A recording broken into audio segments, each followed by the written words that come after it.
Alors, bienvenue les élèves de la deuxième. On continue aujourd'hui notre programme d'algèbre par la leçon qui nous permet de calculer une valeur approchée, une valeur qui n'est pas exacte, mais une valeur approchée d'un nombre irrationnel.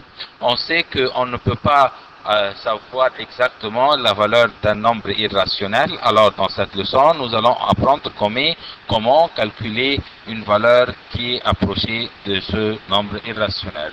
Et l'exercice, voyons un exemple ensemble. Dans cet exercice, il nous demande de trouver deux nombres entiers, consécutifs qui encadrent racine carrée de 5.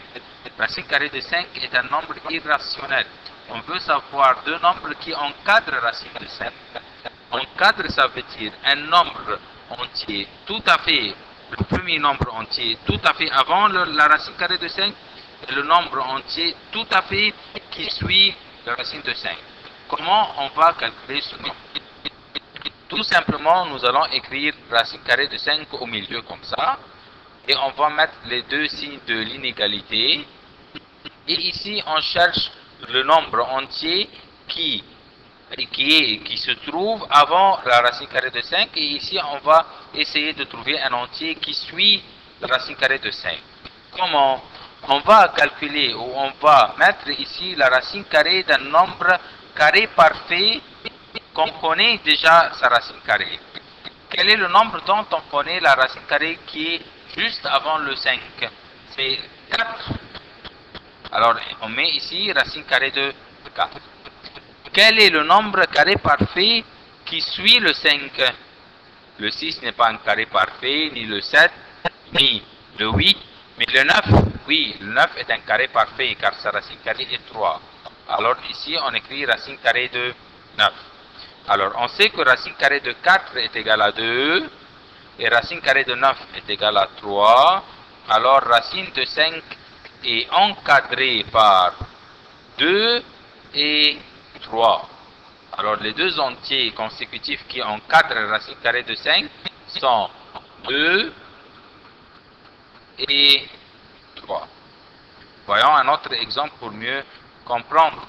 On veut deux nombres entiers consécutifs qui encadrent racine carrée de 12. Alors, tout simplement, on va écrire racine carrée de 12 ici au milieu, et les deux signes de l'inégalité, pour savoir les deux nombres qui encadrent la racine carrée de 12, et on cherche un nombre carré parfait avant le 12. Le 11, par exemple, non, le 11 n'est pas un carré parfait. Le 10, non, le 10 n'est pas un carré parfait. Le 9, oui, le 9 est un carré parfait car sa racine carrée est égale à 3. Maintenant, on a su la racine carrée de 9. On cherche un nombre carré parfait qui suit le 12. Alors, le 13, non, le 13 n'est pas un carré parfait, ni le 14, ni le 15, mais 16 est un carré parfait car racine carrée de 16 est égale à 4. Alors, on va écrire cette inégalité encore une fois, mais en simplifiant. Alors, je vais écrire, au lieu de racine carrée de 9, je vais écrire 3. Et au lieu de racine carrée de 16, je vais écrire 4. Alors, racine carrée de 12 est encadrée par les deux entiers qui sont 3 et 4. Alors, dans ces deux exercices, on a trouvé les nombres qui encadrent un nombre irrationnel sous forme d'une racine carrée.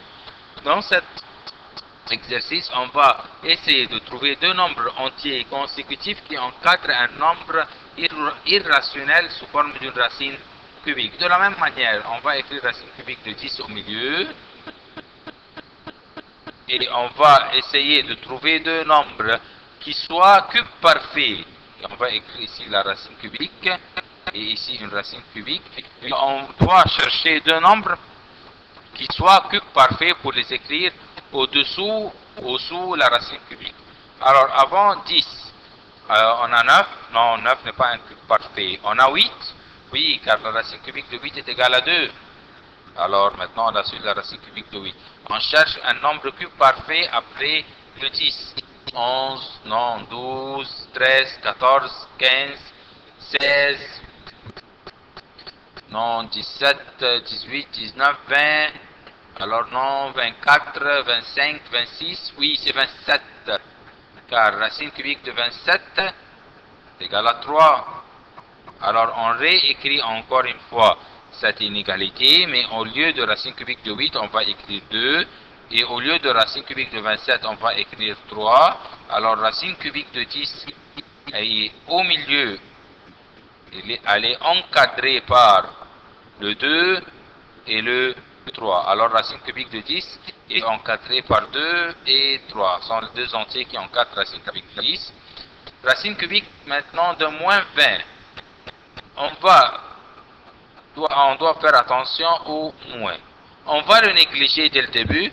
On va d'abord considérer que si comme c'était racine cubique de 20. Et après ça, on va travailler. Alors, racine cubique de 20. De la même manière, on va écrire les signes de l'inégalité. On cherche une racine cubique d'un nombre cube parfait qui précède le 20. Alors, c'est racine cubique de 8. Et après racine cubique de 20, on a racine cubique de 27. Alors, on réécrit encore une fois, mais en simplifiant, racine cubique de 8, 2, racine cubique de 27, 3. Et racine cubique de 20 est encadrée par 2 et 3, mais aussi, ici on cherche moins racine cubique de 20. Alors on va faire, tout simplement, on va multiplier toute cette inégalité par le moins. Alors cette inégalité sera la suivante. Alors on va faire moins, on doit faire moins dans les trois membres, le membre gauche, le membre droite et le membre médian. Et on va écrire le nombre 2 tel qu'il est, 3 qui est devenu moins 3 et racine cubique de 20 qui s'est transformé en moins racine cubique de 20. Et ici, faites attention parce qu'on a mis le moins, alors le signe de l'inégalité va changer. Alors les deux entiers consécutifs qui encadrent moins racine cubique de 20 sont moins 2 et moins 3.